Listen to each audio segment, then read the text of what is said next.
morning, and thank you all for coming out. It's a little bit rainy, but I think the weather is going to hold out for us. We really appreciate you all being here. I want to thank State Representative Hogan and the Town Select Board, the citizens of Stowe and surrounding towns for participating in our Memorial Day ceremony.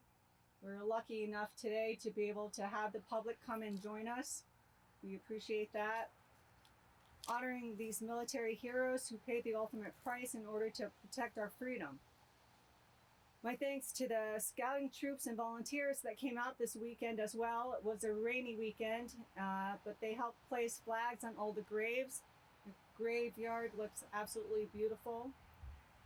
And let's give all of those volunteers a round of applause, please.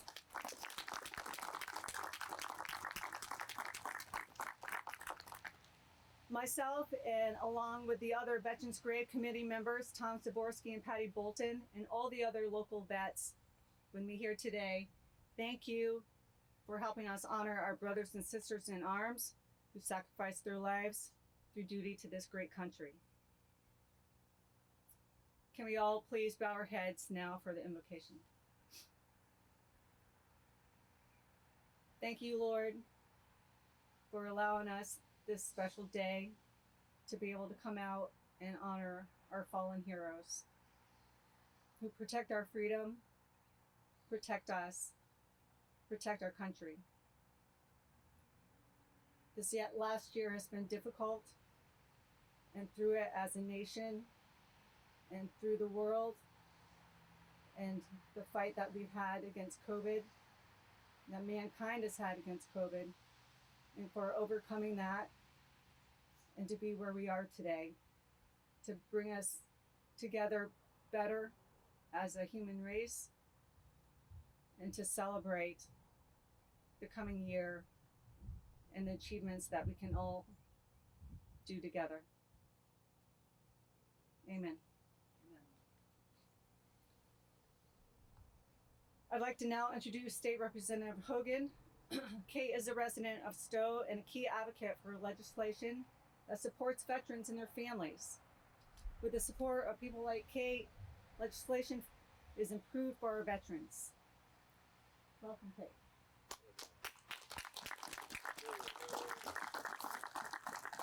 Thank you, Colonel Monroe.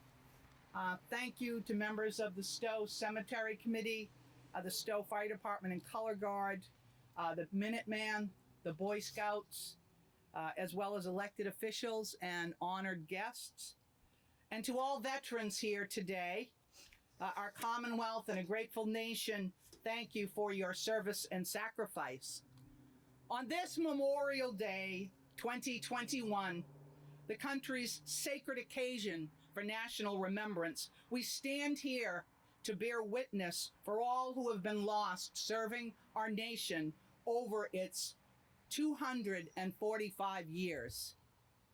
This is the 12th Memorial Day I have been honored to come here and speak about our military heroes who have made the ultimate sacrifice for our country. And over the years, I have come to learn that Memorial Day is a very personal day of remembrance for many. A day to remember those lost on the battlefields of Europe, over the Pacific, and on the Korean Peninsula, in Vietnam, Afghanistan, and Iraq. Your lost heroes are husbands, daughters, fathers, and sons. Loved ones who answered the call to duty and placed themselves willingly in harm's way for love of country and love of you all. And this year should be no different, but it is. For we feel the pain of a nation reckoning with another loss, the lives cut short over the last 12 months from a pandemic, an invisible enemy. So let us stand here today and recognize the selfless, courageous fortitude of healthcare workers, first responders, and many other essential workers, so many of whom were veterans, as they spent their day risking their lives on the front lines against this deadly virus. And while we are hopeful that the end may be near, a victory won over a pandemic that caused pain and suffering and crushing loss, there was also teamwork, determination, and love. Our National Guard medical professionals and public safety personnel joined together to fight for the lives of their fellow Americans because, yes, Memorial Day is personal. We mourn these losses and we lift our eyes to look to the future with hope for our country and with compassion for families, friends, and neighbors who've experienced the loss of loved ones. We hope for a brighter future while offering a prayer that their lives too shall not be forgotten. Today we honor those heroes who gave their last measure of duty and devotion. May we all come to realize that the hero sacrifices their future for ours. May we also realize that this sacrifice is a sacred trust and a responsibility to commit to a town, to a commonwealth, and to a country worthy of a hero's sacrifice. May God bless Stowe. May God bless the Commonwealth of Massachusetts. May God bless America. Thank you all so much.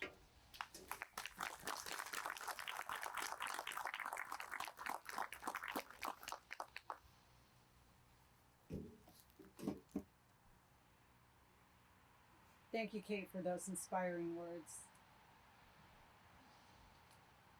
Miss Bonnie Brench will now place the wreath.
The names of the Stowe residents killed in action while serving their country will now be read by Mr. John Muscata and Miss Ann Gibson.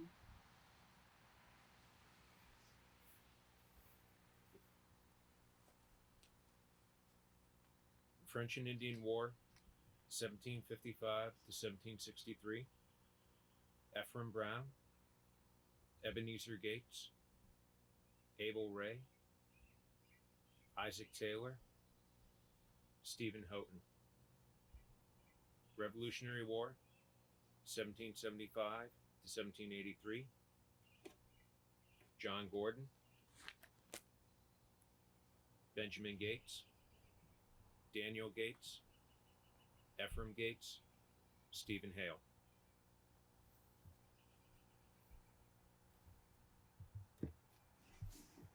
Civil War, 1861 to 1865.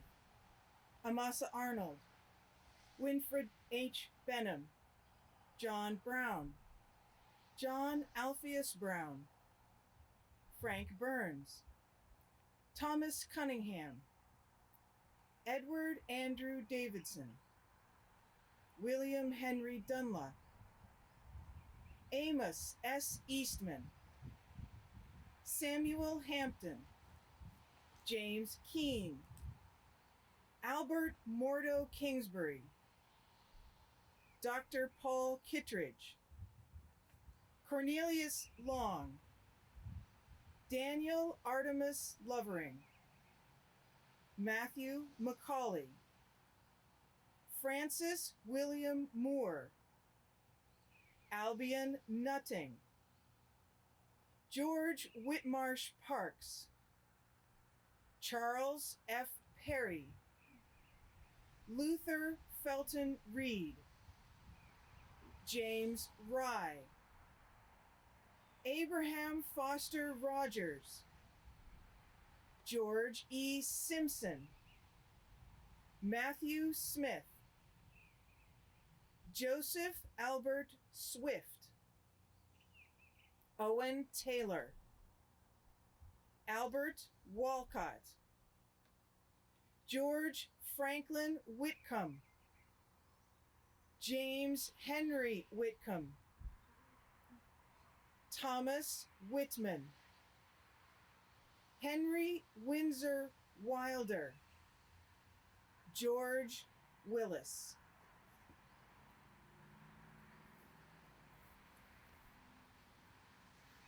World War I, 1917 to 1918. Frank Edward Doyle, Harry Walcott Pollock, Charles Walter Penny, Richard Ernest Trumpold, Warren Wheeler Weatherby. World War II, 1941 to 1945. Jerome Donovan, Willow Allen Palaka. Vietnam, 1964 to 1975. Whitney T. Ferguson, Richard Wagner Frank II.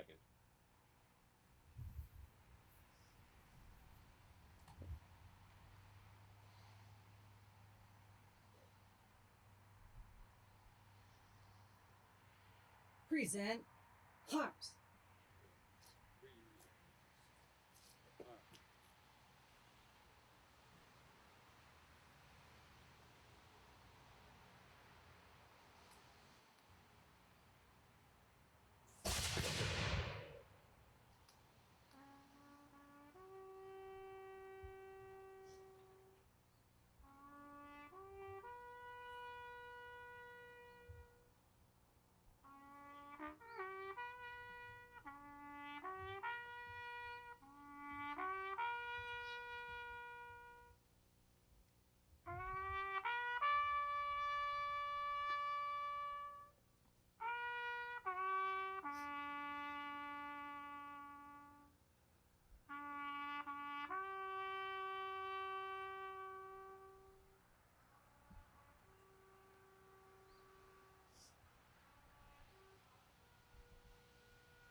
Water hums. At ease.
Jason Edwards will now read a poem by Dr. Bill McDonald.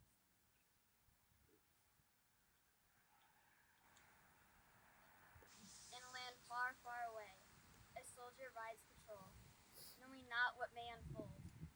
He keeps watch as he rides over dangerous countryside. Roadside bomb could be hit. Scary, by this soldier doesn't quit. Think about mom and dad, about the good times had. Stateside, how long here, back to watching a little fear. This was a good day, to think and to pray. Strange that prayer is so right, or there could be a firefight. Wheel back into base, tomorrow another ride to face. Convoy's done for the day, looks like rain's on its way. Nerve-wracking job, but boring too, but that's what soldiers do. So many over here, none alike, who've gladly joined this fight. Freedom has a high cost, lives given the ultimate loss. That cost they willingly give, so freedom can continue to live. So we remember today all those who went away and gave their lives that we might live here and stay free. God bless America.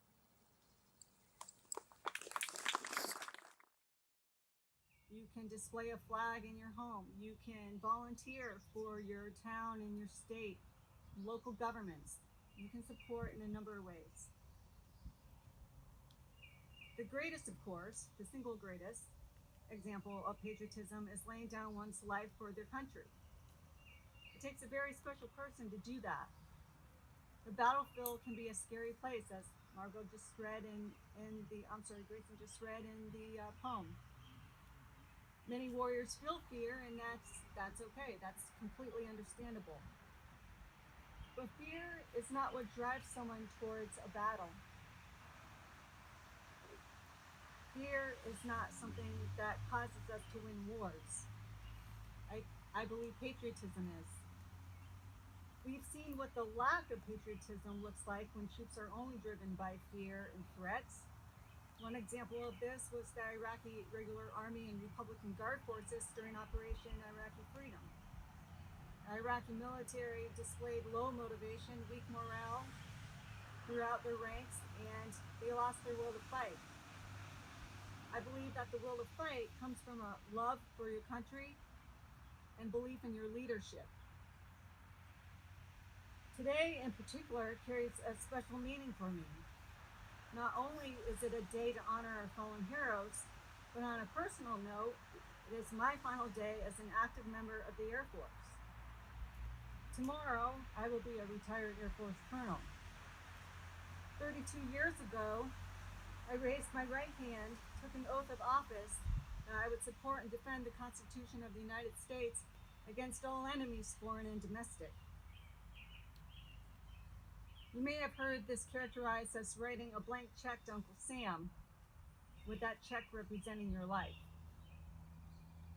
Those names that we read here today, and actually over 1.1 million Americans killed in all wars, had their checks cashed. They gave up their lives for this country and for our freedom. Well, today, I've been handed back my uncashed check. That's caused me some deep reflection. I'm grateful that my check's been returned, don't get me wrong on that. But yet, I'm a bit saddened that my higher calling time has come to pass. And what on earth made me willing to let Uncle Sam hang on to that check for 32 years? The only thing that I keep coming back to is patriotism. Some of the veterans that are here today may be able to relate to what I'm about to say, because I believe patriotism for an armed service member runs deep.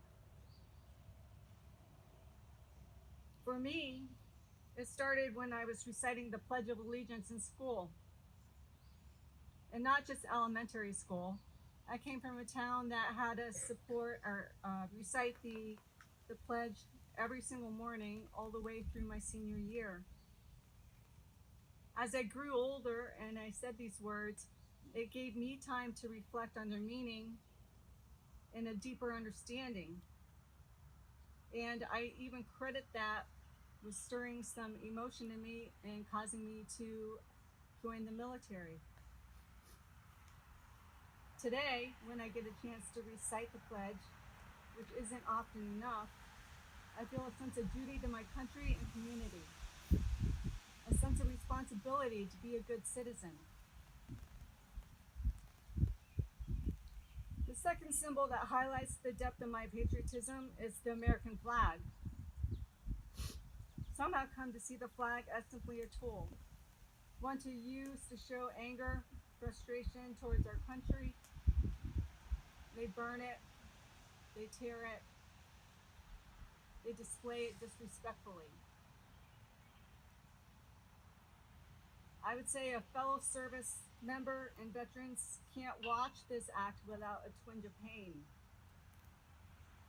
That's because every hard physical, mental, and emotional training we have ever been put through ends with the American flag flying high in front of and above us.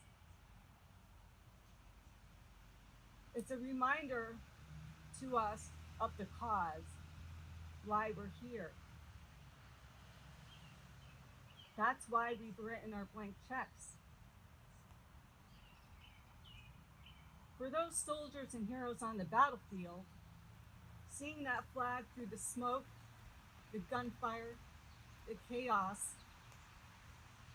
is often what provides renewed strength and determination to drive forward, to keep going on to victory. In fact, one of the most iconic photos ever captures this perfectly. The raising of the flag on top of Mount Suribachi on the island of Hiroshima served to inspire not only the Marines on the island, but also the entire nation for countless years. For those of us who have grown to love the flag, because that represents the love for our country, seeing it or remembering seeing it in moments like these, the ones that tested our true measure of conviction, brings tears to our eyes, puts pride in our hearts, and creates a strong emotion of commitment to our country.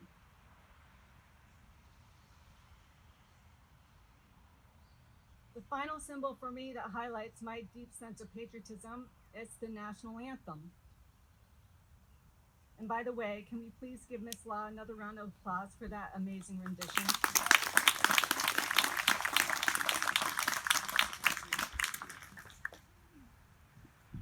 Again, of late, the National Anthem has become a tool to use for personal statements and other causes. For myself, again, I believe most service members and veterans will relate, the National Anthem is not a platform to be used. It's something to be honored. It should be a national symbol to be upheld, to stand proudly when it is played with your hand over your heart or holding a salute. You've all seen images of Olympic champions standing on a platform with tears in their eyes, swelling with pride as the National Anthem is played. I personally feel a lump in my throat until the last note is played. This country is great. God has made it so. And with His grace, we have become so. Our duty within our borders and beyond is to promote life, liberty, and the pursuit of happiness. To fight for good, to fight for what is right, and abolish evil. These men and women that we honor today, they did just that. They were and still are true patriots. The country cashed their checks, they paid the ultimate price, and sacrificed their lives for the freedom of others, for us. We thank them for our lives, our freedoms, and we must ensure that they will never be forgotten. I ask that you not only remember those heroes on Memorial Day, but whenever you see a service member in uniform, take a moment to walk over to them and say thank you for your service. Because we never know exactly when or if that ultimate sacrifice will be necessary.